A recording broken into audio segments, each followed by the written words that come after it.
Welcome back to the program. I'm joined now by Tamika Edwards. She is a Talk Business and Politics contributor. She is also the special advisor to the CEO for Diversity, Equity, and Inclusion and Engagement for Central Arkansas Water, which is the second longest title in the state of Arkansas for anybody to have. Tamika, thanks It for is, being but with the us. best tasting water in the whole world.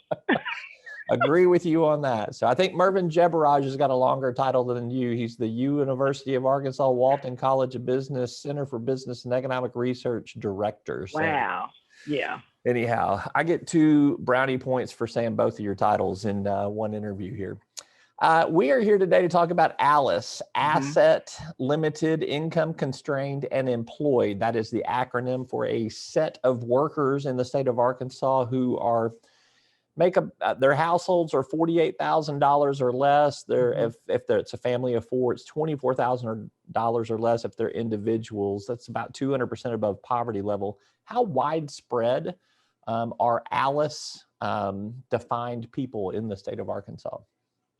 So, Roby, 41% of ALICE households cannot make ends meet. So that's 41% of Arkansans are considered ALICE, and nearly 38% of seniors are in the Arkansas ALICE households.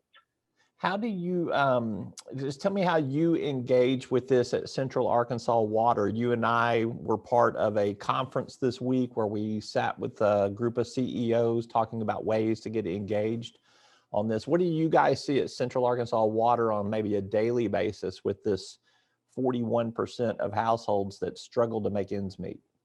So we see it in ways of affordability, so through utility bills, and really being thoughtful on the public health side. And so yesterday, Tad, our CEO, talked a bit about how we're always concerned about how households are able to afford high quality water. Of course, what we always want to provide, and ALICE households are the ratepayers.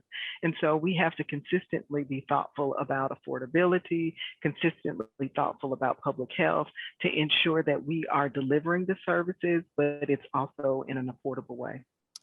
The goal of this awareness of ALICE households is to do things to move people upwardly into an upward category in terms of their income eligibility, make more money, basically, upward mobility here.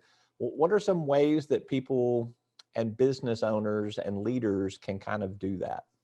Well, a way that business owners and leaders can do that is to get involved in the ALICE conversation so that they can see if many of their employees or even just everyday Arkansans fit into the ALICE description. They can do that by contacting the Arkansas Asset Funders Network with Abby or even with Kara to sign their companies up to be a part of this conversation.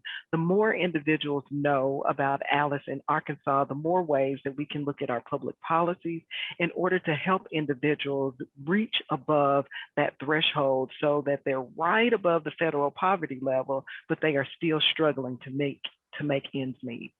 You mentioned policy. That is one way that legislative Correct. leaders in particular and business leaders can put, I guess, do influence policymakers in that respect.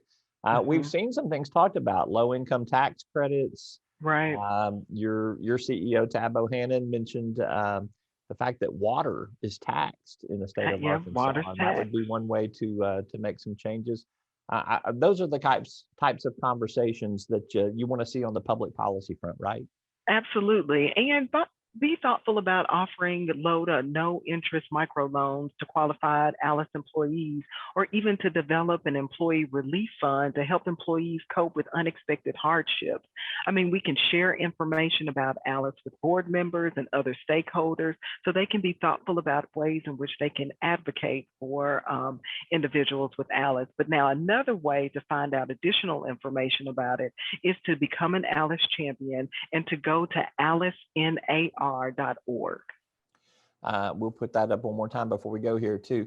I thought it was interesting. One of the panelists that sat with us was Marcy Doder. She's the CEO of Arkansas Children's. They have been, over the last couple of years, raising their minimum wage from $8.50 an hour to now $15 an hour in an effort to help these asset limited, income constrained, and employed workers. Even their contractors have to meet that threshold.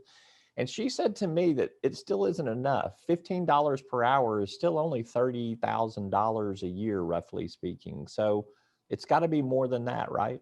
That's right. It has to be more than that. It can be wraparound benefits that help with unexpected emergencies. One of the things that I thought was really important that she said is that they were able to raise their income without a negative impact on the hospital, because there are so many times that people believe that if they raise the minimum wage or raise wages, it's going to have a terrible impact on the business. And Marcy demonstrated yesterday that it has not been negative toward Arkansas Children's Hospital, but it's actually been beneficial. Give me an example, because there are several illustrations out there. Someone who fits this Alice description, their car breaks down, their water heater goes out. These are the people that they don't have enough money set aside for these types of one-time emergencies here. This is what the Alice program, AliceandAR.org, is trying to help people find ways to be more responsible in their savings and to plan like that. Absolutely. Yesterday, Darren, the CEO of Southern Bancorp, mentioned that many individuals, not only just Arkansans, don't have $400 in a savings account to help them navigate an emergency. And as you mentioned earlier, that could literally set someone back for a year or more. And so the more we know about those emergencies, the more we know about Alice and Alice Among Us, the more that we can change policies or even think about programs to better benefit them. If you want to do something to help people who are struggling to make ends meet, they are doing everything they can. They are employed. They're just not making enough to meet it. Go to AliceandAR.org. You can find more resources there. If you're a business leader, you can get more involved. If you're just a person that wants to make a difference, you can find some information to get involved there. If you're a policymaker, find more there. AliceandAR.org. Tamika Edwards, thank you so much for being with us.